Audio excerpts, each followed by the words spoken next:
প্রিয় দর্শক ও চাষি ভাইরা, আপনারা দেখছেন যে যশোরের লতিরাজ বাড়ি 1 এই লতি কচুর যে পুরাতন গাছ, এই পুরাতন গাছে যে জিবলিক অ্যাসিড যে মেডিসিনটা ব্যবহার করা হয় পুরাতন গাছে যে গুঁড়া দিয়ে স্প্রে, দেখেন আপনারা যে গুঁড়া দিয়ে যে জমি থেকে স্প্রে করছে, ঠিক সেই জমিতে লতি কিন্তু শেষের পথে, তাও কিন্তু এই জমিতে কিন্তু স্প্রে করা হচ্ছে।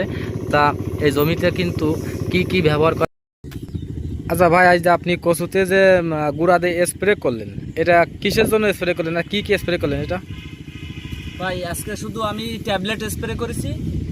গুঁড়া দিয়ে স্প্রে করার কারণ ভাই লতি যাতে লম্বা হয়, ঠিক আছে। আর সার মারিলাম, কালকে সার দিছিলাম, যে সারের সাথে ভিটামিন দিছি, ঠিক আছে। আচ্ছা আচ্ছা, তা এটা কি লতি ফুটানোর জন্য না লম্বা করার জন্য? হ্যাঁ, এখন বড় গাছ তো, এখন দেখা গেল বয়স হয়ে গেছে গাছের, এখন যেইটা পাবো সেটাই লাভ। আচ্ছা আচ্ছা, ঠিক আছে। আর আর ধান কাটার পরে আপনি কতটুকু লাগাবেন লতি? ধান কাটার পরে আমি 10 কাঠা লাগাবো।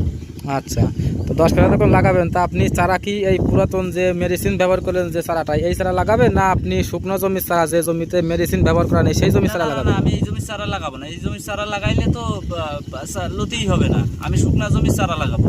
এই জমির চারা লাগালে কেন লতি হবে না একটু বলবেন?